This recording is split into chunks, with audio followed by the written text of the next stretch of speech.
Hey guys, it's Brittany and welcome to episode 4 of Brittany 44's Fear. If you guys can't already tell, I am at the Stanley. This is where, when I was telling you guys how everyone's always standing by my door, they're literally always standing right here. So this is my door. That is my door. 426. Everyone's just always standing here staring. What the heck? Okay. Let me just show you. Like, what are they staring at? You know what I mean? It's always this big group of people, so literally, so that's my room. That is the room with the cowboy. They're always standing here, like, in this circle. That's where they always are, and just staring at my room. You know what I mean? Like, why? Why not stare right here? Why not go to the cowboy's room? That's the haunted room. You know? Like, it's the weirdest thing, but yeah. So I wanted to show you guys that. And then, let's continue down. Oh, is my microphone still? Okay. We'll continue down this hallway. There's something really cool that the tour guide showed me. This is where it is, right? Yeah. It's like this ladder. And then it says red rum. So.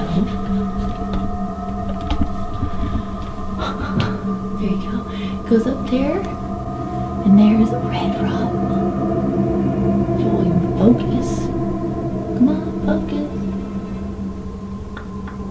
Red rum, you guys see? Isn't that crazy? They said somebody obviously went up there and wrote that. Let's see, like, can we go up? I'm gonna, like, climb a bit. Oh my god, I got, like, high heels on. Oh my god, don't fall, Brittany. That is so freaky. So that's like an attic. What the hell is that?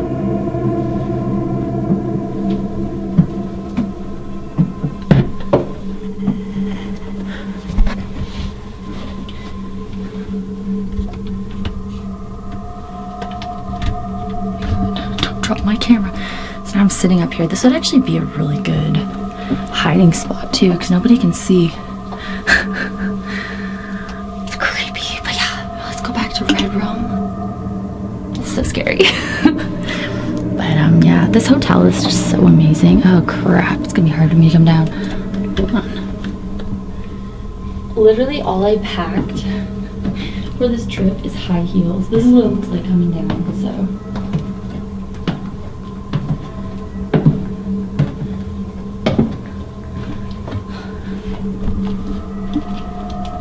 These are my boots. Really cute, eh?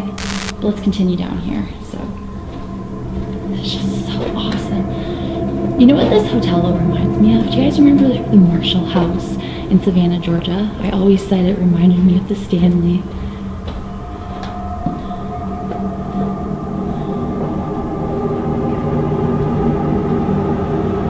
Oh my god, this is creepy.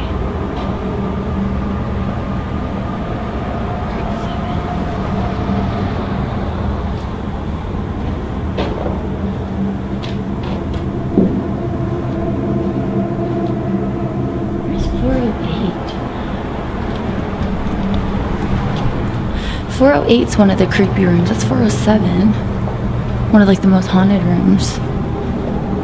413, 411.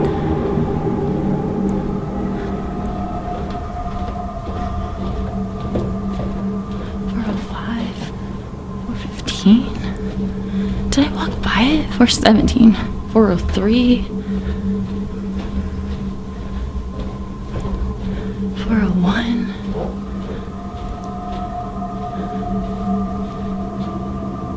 These are the elevators. They're so freaking cool. I'll take you guys in one in a bit. 432, 402, 430. What? Where is 408? 428, obviously cowboy. Brittany Crab's room. 426, 424.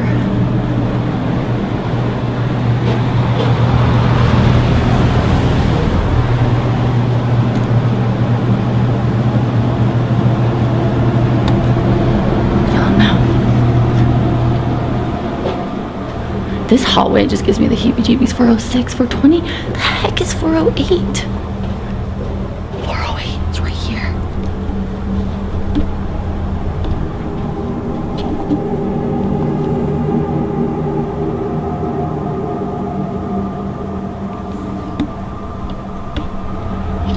Man, I wish I was staying in that room. But you know what? I'm happy with my room. I'm really happy with it. And the fact that I'm like by myself with the cowboy room, you know what I mean? And how I'm on the most haunted floor, which is so epic. Oh my God, I'm gonna take you guys to Stephen King's room. Let's go. Let's actually take the stairs. My God, I just like, I have so many chills. Let's take the stairs. So now we're on the 3rd floor. I'll show you guys from this kind of way. Whoop. There we go.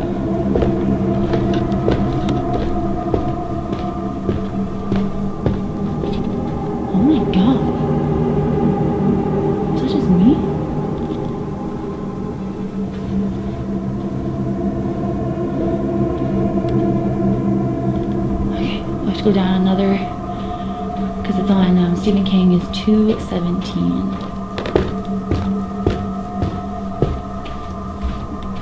And by the way, while we're here, I want to show you this mirror that I'm obsessed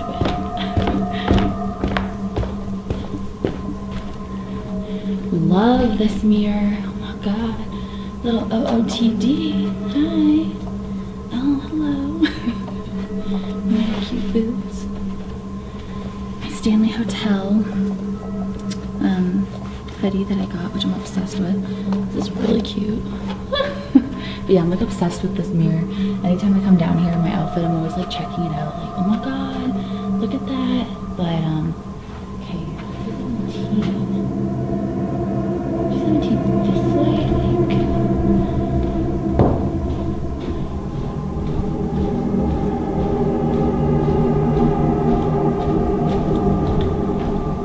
And this is actually one of my favorite parts of the whole hotel. I love this area. A lot of people actually take pictures in here and they capture some weird stuff. And this is like known as the vortex right here, the staircase, where they think like it's like this huge spiritual paranormal vortex. That's what they're saying on the tour, which I believe. You know, the staircases feel so crazy, like it almost does feel like a vortex, you know? It's so weird, almost like a portal. So it's interesting, but I absolutely love this area. I love it. Okay, Stephen King, I think, is this way.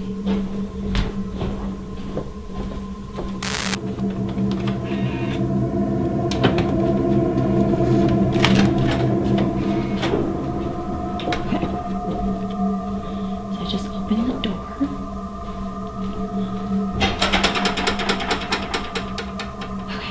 That was just me. Okay.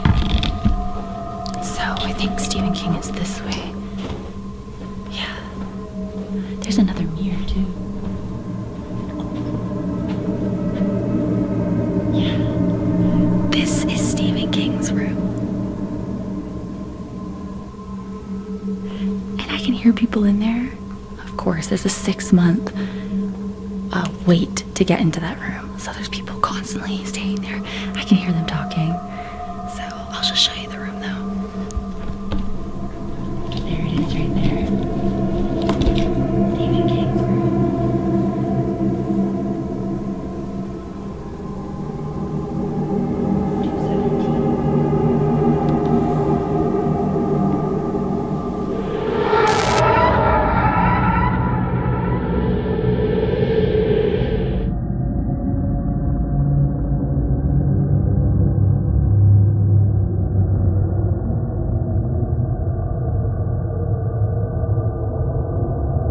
Stephen King and Tabitha King, they actually first visited this hotel by accident. The two of them wanted to take a vacation, head up to Grand Lake, but they were stopped when the trail that they were taking was actually snowed in. They were forced to turn around, and they decided just to make the best of a bad situation by stopping at the first hotel they saw with the lights on, which was us. Kind of a funny accident, right? That's fate. So, yeah, exactly, totally. So they come to the front desk here, they asked for a room, and they were originally denied.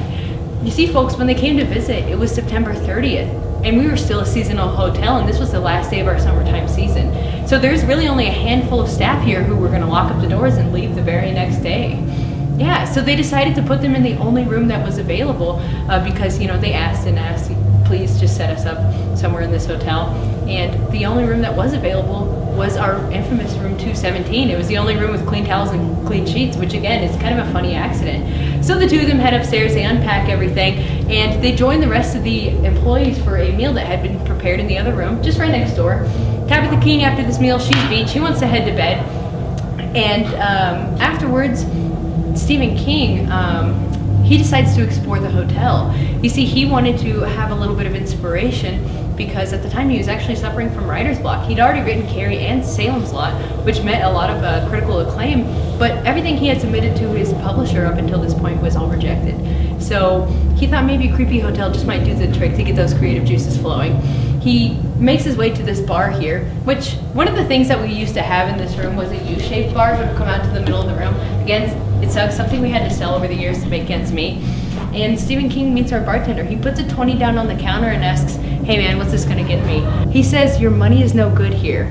But the reason why he said that, guys, not to be creepy or ominous or anything like that. It was actually because, again, it was the last day of the season. He had already done all of his taxes, put everything away. He wasn't gonna open everything up for some lousy $20, but he said, hey man, I know who you are. You're Stephen King. Why don't we hang out? Just tell some stories and drink from my personal bottle of scotch. That's what they do. And Lloyd, he knew this place better than anyone.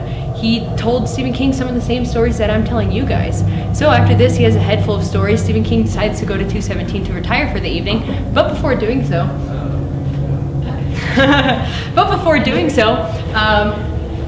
he sees this on the wall. Now, this is our old fire suppression system.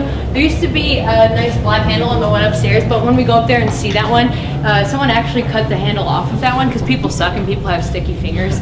But you can imagine this used to have a white canvas hose attached to it. When Stephen King saw this, something about this bothered him, but he didn't dwell on it. He decided to go to bed. That's when he wakes up in the middle of the night to the sound of his son screaming in the hallway. He jumps out of bed, throws open the door, but he's frozen in fear. He can't move. He watches as this hose is taking life. It's chasing his son up and down the hallway like a snake, catches up to him, wraps itself around his little body, and right before it squeezes the life out of him, he wakes up. Right? Stephen King was having a nightmare. So he said he was within an inch of falling off the bed. To calm his nerves, he decides to have a cigarette on the balcony of 217, and by the end of that cigarette, he says he has the entire skeleton to his book planned out, the beginning, middle, and end of The Shining. This is where all of those stories would have been told to him. I would love to tell you guys a little bit more history about room 217. Actually, there was a freak accident that had occurred there years and years and years before Stephen King ever stepped foot in there. That's the story about a pretty famous woman in our hotel. So when you're ready, folks, to move on, we're gonna go ahead and visit. You can definitely hear someone in there talking. I think it's a couple, so that's cool. But yeah, it was so cool to actually finally get to see it in person on the ghost tour. And that couple that were staying in there the other night, they were so nice to let this whole ghost hunting group in. They don't even know who we are, you know? So that was so cool. So I think probably the way that I've edited this, you've already seen the footage inside of Stephen King's room, but I thought I would take you there to see like the outside. I'm going to show you from my point of view, just walking down into the main entrance of the Stanley. So hold on. Look at this. It's so classy. Like, oh, I love it. Can you imagine being here for Christmas? This would be perfect. There's like the front entrance. It's so pretty.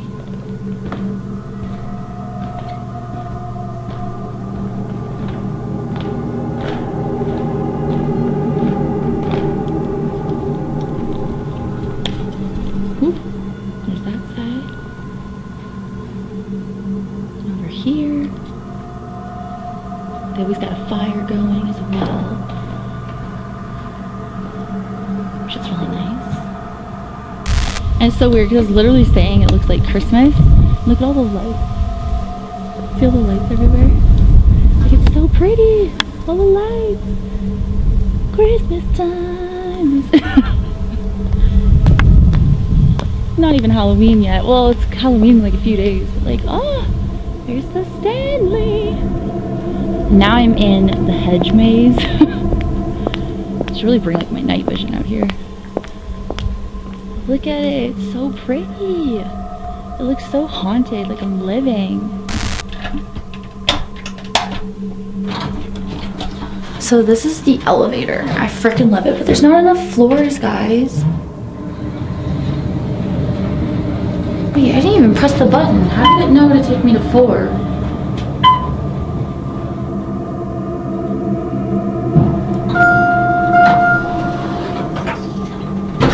I guess, I don't even know. I'm just tired. That's it. I want to play the elevator game. I guess not. There's not enough floors to play it, so now we're gonna go back to my room. Let's see if that window, oh my god, I got chills. Let's see if that window closed on its own. Now, I did have my night vision rolling, so I'll have to watch my footage when I'm back home. Oh my god, I'm so nervous. Let's go. Okay, actually I'm gonna make this face, you guys. Or I'm gonna make, I can't even talk, I'm just like so tired. Uh-oh.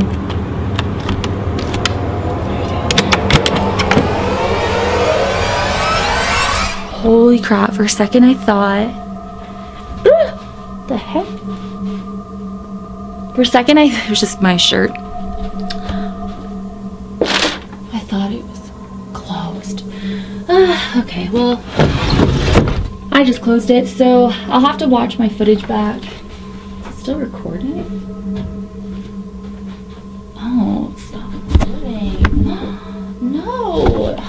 I don't know how long it recorded then. But obviously it didn't close by itself, so we'll have to see.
ultimate dream in the paranormal is to be dragged down the staircase, caught on camera, the whole thing, from my point of view.